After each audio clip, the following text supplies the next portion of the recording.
Kakak, pengertian partai politik itu apa sih? Oh, partai politik. Partai politik merupakan suatu organisasi yang mendelegasikan kepada anggotanya untuk melalui pemilu dan melalui pemilu tersebut mampu menempatkan suatu jabatan yang diinginkan. Kemudian pengertian partai politik menurut beberapa pandangan para ahli, yang pertama yaitu menurut Profesor Muhammad Widianto yang mengatakan bahwa partai politik merupakan suatu organisasi yang terorganisir dan berorientasi serta mempunyai nilai-nilai dan cita-cita yang sama, serta mempunyai tujuan untuk merebut dan memperoleh kekuasaan dengan cara konstitusional untuk melaksanakan kebijaksanaan. Kemudian, pandangan yang kedua yaitu menurut Raymond Garfield Gettel yang mengatakan bahwa partai politik merupakan suatu kelompok warga negara yang sedikit banyaknya terorganisir yang bertindak sebagai satu kesatuan politik dan memiliki kesatuan memilih dan bertujuan untuk mengawasi pemerintah dalam melaksanakan kebijaksanaannya. Kemudian pandangan ketiga menurut Giovanni Sartori yang mengatakan bahwa partai politik merupakan suatu kelompok politik yang mengikuti pemilu dan melalui pemilu tersebut mampu menempatkan suatu jabatan di lembaga perwakilan. Kemudian diatur juga dalam Undang-Undang Nomor 2 Tahun 2008 yang mengatakan bahwa partai politik merupakan suatu organisasi yang bersifat nasional yang dibentuk oleh warga negara Indonesia secara sukarela atas dasar kesatuan kehendak dan cita-cita serta untuk melaksanakan dan memperoleh serta mempunyai nilai-nilai cita-cita yang sama. Kalau klasifikasi partai politik itu apa, Kak? Mengenai klasifikasi partai politik terbagi menjadi tiga. Yang pertama yaitu sistem partai tunggal, merupakan sistem yang membolehkan adanya hanya ada satu partai yang dominan pada negara tersebut. Sistem ini diberlakukan pada negara komunis dan juga negara yang membolehkan adanya lebih dari satu partai yang berlaku, akan tetapi tetap satu partai yang dominan. Sistem ini diberlakukan pada negara Afrika dan juga Cina. Kemudian yang kedua yaitu sistem di partai atau dalam sistem ini terdiri dari dua partai yang dominan dalam artian bahwa partai tersebut merupakan partai oposisi dan juga partai pemenang.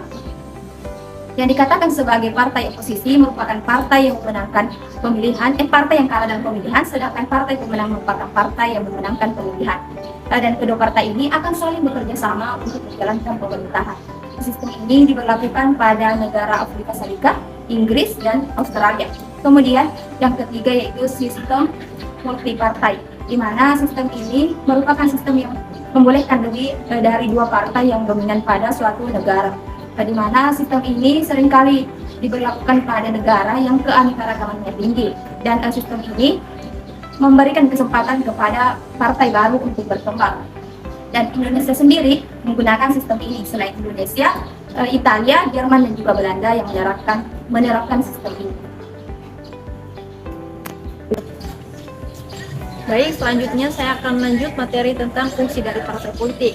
Fungsi dari partai politik ada 4, yaitu sebagai sarana komunikasi politik, sebagai sarana rekrutmen politik, sebagai sarana sosialisasi politik, dan sebagai sarana pengatur konflik. Yang pertama sebagai sarana komunikasi politik, di mana partai politik ini juga berfungsi untuk memperbincangkan dan menyebarluaskan kebijakan-kebijakan pemerintah. Dan fungsi lain dari partai politik ini juga fungsi lainnya juga yaitu penghubung antara yang memerintah dan yang diperintah, dalam hal ini seorang pemimpin dan masyarakat.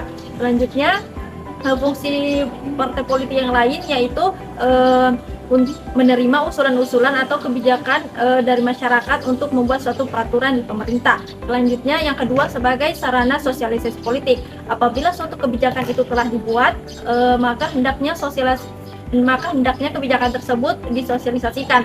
Cara mensosialisasikan kebijakan tersebut bisa melalui media massa, penerangan, ceramah-ceramah, kader, dan lain sebagainya.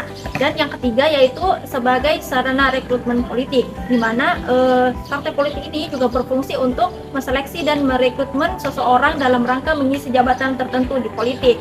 Dan dengan adanya rekrutmen politik ini, maka mobilitas partai politik ini berjalan dengan semestinya. Selanjutnya fungsi yang terakhir yaitu sebagai sarana pengatur konflik, di mana partai politik ini juga berfungsi untuk mengatur konflik, baik konflik itu terjadi karena perbedaan pendapat, kesalahpahaman maupun persaingan. Dengan adanya rekrutmen politik ini, maka mobilitas formalitas dan rotasi politik ini berjalan dengan semestinya. Dan fungsi yang terakhir yaitu sebagai sarana pengatur konflik, di mana partai politik ini berfungsi untuk mengatasi konflik atau sekurang-kurangnya mengatur konflik yang akan terjadi, baik konflik itu terjadi karena perbedaan pendapat, kesalahpahaman maupun persaingan. Selanjutnya materi tentang sejarah partai politik. Sejarah partai politik ada 3 masa, yaitu masa penjajahan Belanda, masa kependudukan Jepang, dan masa merdeka. Pada masa penjajahan Belanda, partai politik ini merupakan partai politik pertama di Indonesia, yaitu waktu itu dikenal dengan Hindia Belanda. Partai politik di Indonesia lahir karena adanya kesadaran nasional dari masyarakat, dan pada masa penjajahan Belanda ada 3 partai politik, yaitu Partai Serikat Islam, PNI, dan Partai Katolik. Selanjutnya pada masa kependudukan Jepang. Pada masa kependudukan Jepang ini semua kegiatan partai politik dilarang, kecuali dari golongan Islam saja yang diberikan kebebasan, yaitu seperti Partai Masyumi yang lebih banyak bergerak di bidang sosial. Selanjutnya masa yang terakhir yaitu pada masa merdeka. Pada masa merdeka partai politik diberikan kebebasan untuk mendirikan partainya dan diberikan kebebasan melakukan apa saja. Dan pada masa ini juga partai politik di Indonesia itu kita kembali ke pola sistem banyak politik. Dan pada masa pemilu pertama pada tahun 1955 memunculkan 4 partai terbesar, yaitu PNI, NU, PKI, dan Masyumi. Dan selanjutnya pada masa demokrasi terpimpin, ini semua kegiatan partai politik dibatasi atau dikurangi, dan hanya tiga partai politik yang mengikuti, yaitu PNI, Masyumi, dan PKI.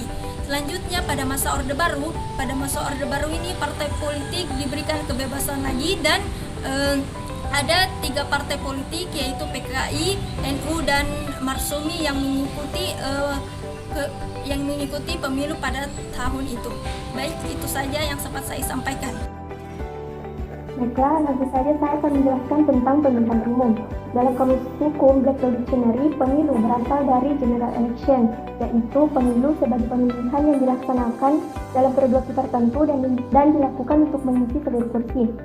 Menurut Andrew Reynolds, pemilu adalah sebuah metode di mana suara-suara yang diperoleh dalam pemilihan kemudian diterjemahkan menjadi kursi yang dimenangkan di parlemen oleh partai politik dan kandidat. Kemudian Dieter Nohlen mendefinisikan sistem pemilu ke dalam 2 pengertian, yaitu dalam arti luas dan dalam arti sempit. Dalam arti luas, sistem pemilu adalah segala yang berhubungan dengan hak pilih, administrasi pemilihan, dan perilaku pemilih. Sedangkan dalam arti sempit, sistem pemilu adalah cara di mana pemilih dapat menentukan pilihan partai politiknya melalui pemberian suara. Dan kemudian suara tersebut ditransformasikan menjadi kursi yang dimenangkan di parlemen ataupun di pejabat publik.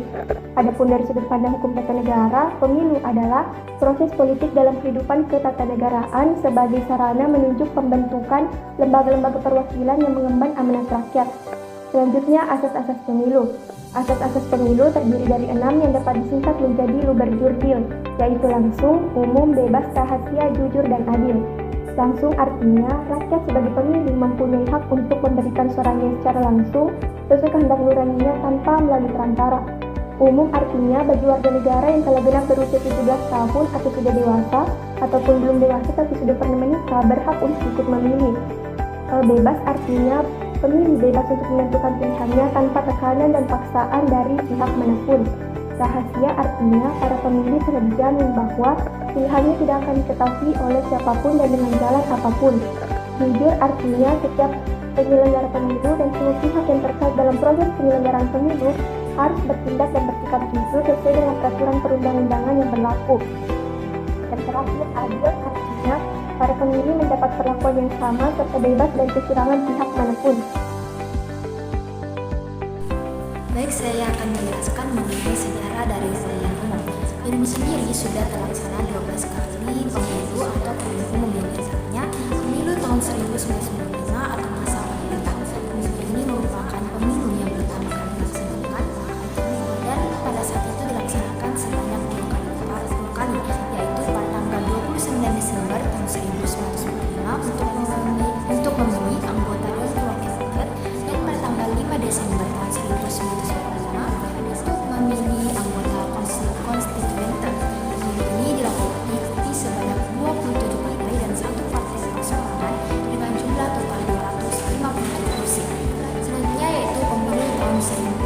1991 atau masa Orde Baru. Pada tanggal 5 Juli 1991 menjadi pemilu kedua yang dilaksanakan dan merupakan pemilu pertama sesudah Orde Baru, di mana saat itu diikuti oleh 10 partai politik dan partai baru yaitu Golongan Karya atau Golkar menjadi pemenangnya. Sesudah mencabut maklumat pemerintah November 1945 tentang kebebasan mendirikan partai, Presiden Soekarno mengurangi jumlah partai menjadi 10 saja. Untuk dalam pelaksanaan pemilu ini menggunakan sistem proporsional dengan daftar tertutup dan semua kursi terbagi habis di setiap daerah pemilihan. Golkar menang dengan mengantongi 62,8% suara. Selanjutnya yaitu pemilu tahun 1971 dan masih pada masa Orde Baru. Pemilu ketiga dilakukan pada tanggal 2 Mei 1977.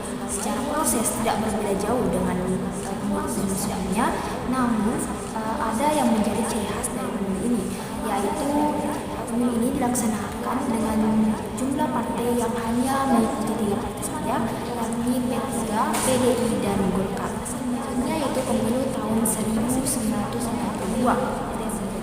Pemilu ini dilaksanakan serentak pada tanggal 4 Mei 1992. Sistem dan tujuannya sama dengan pemilu sebelumnya, di mana hendak memilih anggota DPR atau parlemen, hanya saja komposisinya sedikit berbeda.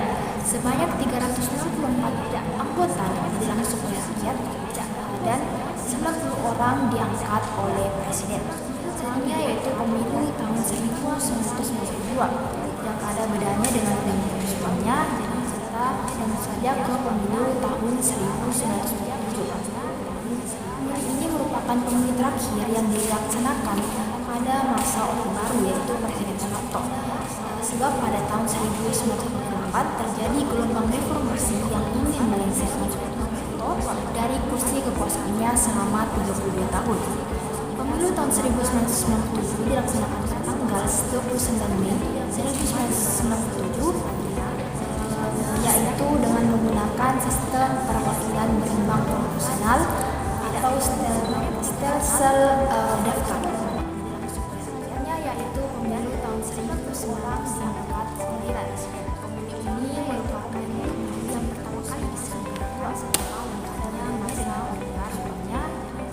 Pemilu ini diikuti sebanyak 48 kursi yang mencakup hampir semua aspek negara dan terakhir yang dilaksanakan sejak masa Orde Baru, yaitu Presiden Soeharto. Berdasarkan sebab pada tahun 1994 terjadi gelombang reformasi ini seharusnya diselenggarakan pada tahun 2002, namun atas dasarnya selama 20 tahun reformasi. Pemilu tahun 1999 ambil anggota tanggal 29 Parlemen yang berkaitan dengan perubahan, maka pemilu itu dilaksanakan secara perwakilan kedua ketahanan atau stelsel daftar. Selanjutnya itu pemilu tahun 2004. Pemilu tahun 2004 dilaksanakan secara serentak pada tanggal 5 April 2004 untuk memilih 550 anggota DPR, 128 anggota DPD, serta anggota DPRD atau DPRD provinsi maupun DPRD kabupaten atau kota se-Indonesia periode 2004 sampai 2009. Sedangkan untuk memilih presiden dan wakil presiden untuk masa bakti 2004 sampai 2009 dilaksanakan pada tanggal 5 Juli 2004 putaran 1, dan untuk putaran 2 sendiri dilaksanakan pada 20 September 2004. Selanjutnya itu pemilu tahun 2009. Pemilu 2009 merupakan pemilu ketiga pada masa reformasi yang diselenggarakan secara serentak pada tanggal 9 April 2009 untuk memilih 560 anggota DPR, 132 anggota DPD, serta anggota DPRD provinsi maupun kabupaten atau kota. Sedangkan untuk memilih presiden dan wakil presiden diselenggarakan pada tanggal 8 Juli 2009 sebanyak 1 putaran saja.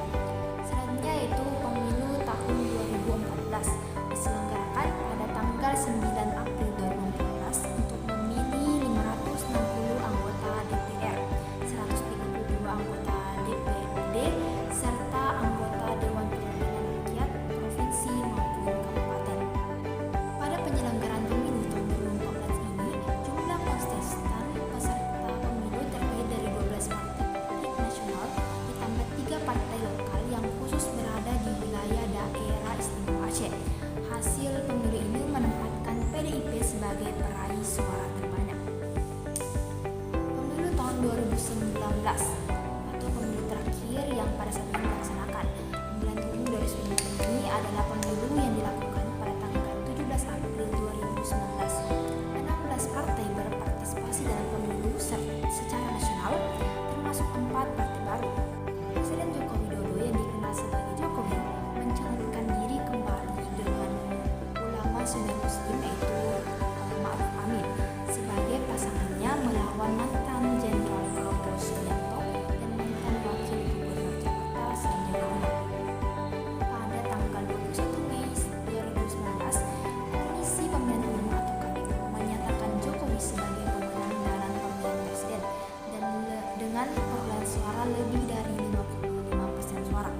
baik hubungan partai politik dan pemilihan umum, yaitu pemilihan umum merupakan salah satu sarana bagi partisipasi masyarakat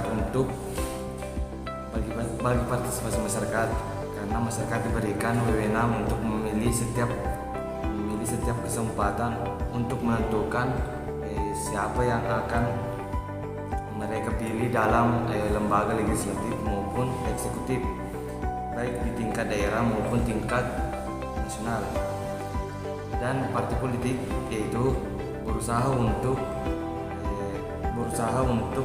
menguasai kekuasaan pemerintahannya serta merebut dukungan rakyat melalui persaingan. Dan partai politik dan pemilihan umum sangat berkolerasi jika seseorang ingin menduduki kursi jabatan, maka orang tersebut dipastikan sudah masuk di dalam partai politik. Kemudian dia bersaing dengan kandidat lain yang kemungkinan berasal dari partai politik lain juga. Keuntungan yang diperoleh dari memenangkan pemilihan yaitu orang tersebut akan menduduki jabatan di lembaga legislatif atau jabatan di lembaga perwakilan, sedangkan partai politik akan mendapatkan suara terbanyak dari kandidat yang diusung sekaligus mendapat kursi yang banyak di pemerintahan. Adapun tujuan pembentukan parpol dalam pemilu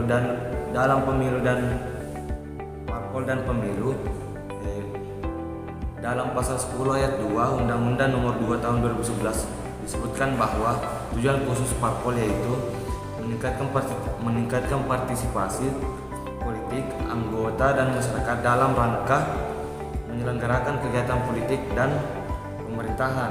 Adapun yang kedua yaitu memperjuangkan cita-cita parpol dalam kehidupan bermasyarakat, berbangsa dan bernegara.